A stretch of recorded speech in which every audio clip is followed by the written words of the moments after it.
Young Sheldon started out as a comedy, but the show seems to be going in a completely new direction. Over 5 seasons, the show slowly turned into a drama. Now the showrunners are taking it one step further. They're gearing up for a full-blown tragedy. But every drama must have a villain, and young Sheldon has finally figured out who it is. Watch this video to find out what's gonna happen this season. First up, take me to church. George and Mary are finally patching things up. Georgie and Mandy are also doing well. But don't be fooled by the positivity, guys. Things are about to get really bad. Our guess is that the showrunners are giving us some hope right before George.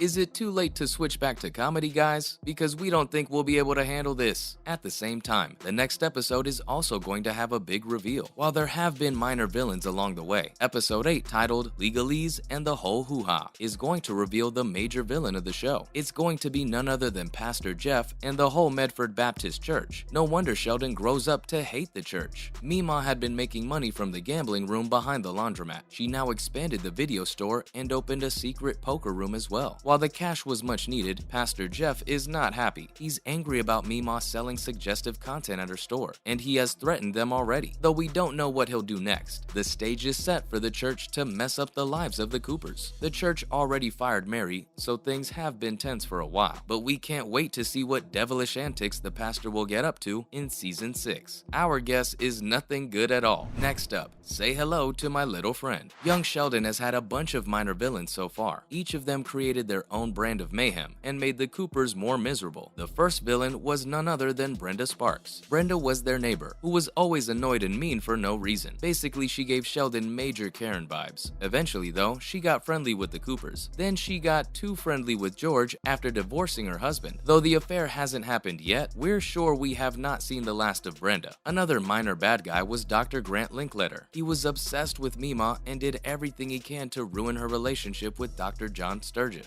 Though Dr. John and Meemaw didn't work out, he still didn't get his chance with her. Thankfully, though, he's backed off now. He now works with Sheldon and gets annoyed at him instead. But we wouldn't be so quick to rule him out entirely. His feelings could resurface still. Maybe he has another trick up his sleeve. Who knows? The new season is taking a much darker tone, so anything is possible if you ask us. Up next, Hello Darkness, My Old Friend. Considering that the show is a prequel to the beloved The Big Bang Theory, the recent direction is a bit of a surprise. The Big Bang Theory is a heartfelt comedy, and everything always works out at the end. But right now, we can't say the same about young Sheldon. The first couple of seasons were pure comedy, though. Sheldon was a boy genius, but that made his life complicated and hilarious. He got done with school at a shocking speed, and then had nothing much to do. Most of his days were spent in the company of adults, dealing with problems that children should definitely not deal with. But it was the classic humor we expect from the franchise. Things started to change in the middle of season 5, though. George lost his job because he was a terrible football coach. This put the family in a financial crisis. Then Georgie got Mandy pregnant, and that unleashed new hell from the church. Then season 6 got even bleaker. Maddie is having Georgie's child, but wants nothing to do with him. He and Meemaw got stuck in jail at the Mexico border and had to be bailed out. And on top of everything, Mary stopped going to church finally. The family was down in the dumps until episode 5 showed some hope. Things are now a bit better, but we're sure everything is about to spiral very soon. George has his job back. Still, the events of The Big Bang Theory hang over the series like a dark shadow. When will the other shoe drop? Well, soon. Coming up, If I Die Young. Everyone knows that George will die, and Georgie will provide for the family alone. That much was established in The Big Bang Theory, but how the prequels deal with these two events may make or break the series. But there are two things that need to happen before he can die.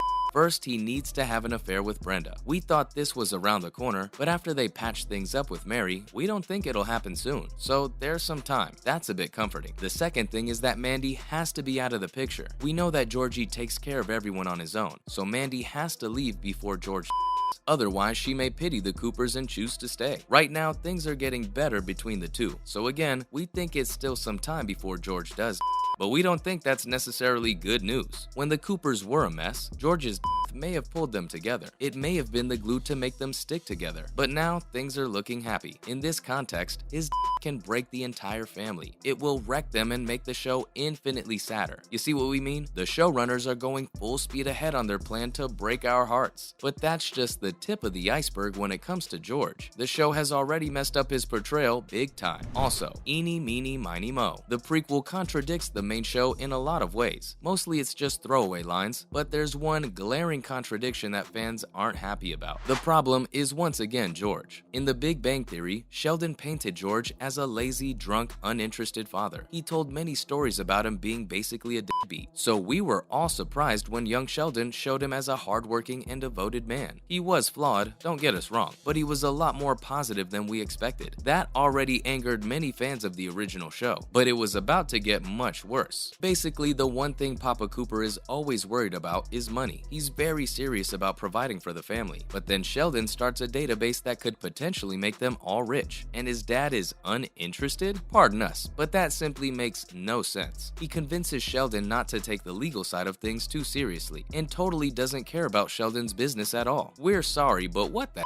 Now that contradicts the George the prequel created too. So at this point, everything is a mess. We're hoping the showrunners will fix the problem somehow, but we doubt it. This is an issue that should have never been created in the first place. Just don't write him off as a good person. But they said that an alcoholic dad would not translate well for a family sitcom, so they had no choice but to change him. Okay, but you could at least stick to your version. That's not that hard, is it? Not to mention, there's more where that came from. The rest of the plot holes aren't that serious, but they're still annoying, and they create some continuity problems for the previous show. The first example is his older Sheldon's narration of his honeymoon on the show. Though no one knows why he's narrating his early life, it does cause a lot of problems. Sheldon's supposed to have an eidetic memory, so everything he said on the show about his early life must be true. But in young Sheldon, when he's forced to shake hands with donors at East Texas Tech, he compares the experience to his honeymoon. But in the sequel, he and Amy have a great relationship, and he's never forced to do anything. If anything, the line is an insult to their relationship. He also changed when Soft Kitty can be sung to him. Also, he clearly has friends in college, and even before that. But in The Big Bang Theory, he says he never had friends before the events of the show. So like, is he lying there? Now that doesn't sound very Sheldon. On top of everything, there's the Stephen Hawking confusion. He said that he met him on the nerd-centric sitcom for the first time, but he had already won an all-expenses-paid trip to Caltech to see him. If Sheldon has perfect memory, nothing he said as an adult can be changed as a child. But that's just too much for the showrunners to grasp. Moving on. What's going on, Missy? The list of grievances against young Sheldon only grows. There's plenty they could have done to make it more interesting. But for once, a mistake was made by both the original and the prequel. It was the choice to make Missy a side character, of course. Sheldon's sister is witty and smart, and wildly popular in the prequel, but it barely had any role in the original. It seemed like the two had a strained or distant relationship. In young Sheldon, though, they're much closer and the audience loves it. This gave the creators an opportunity to give her a better arc, but they chose to ignore it. Her story happens largely off-screen, which is a criminal offense if you ask us. Then, in the season 6 finale, she admits that she never sees Sheldon getting married, except he does. And Missy gets to meet Amy, but the show really missed an opportunity for Missy to comment on it. She could have admitted that this was a miracle to say the least, but instead, they focused entirely on Amy's excitement to have a sister-in-law. Tisk, tisk. What a shame. Still, we're hoping the next season can rectify these mistakes, or at least make less of them. And with all that, that's a wrap for today's video. What do you think young Sheldon's biggest mistake was? Let us know in the comments below. As always, don't forget to like and subscribe to the channel. Thanks for watching, and we'll see you next time.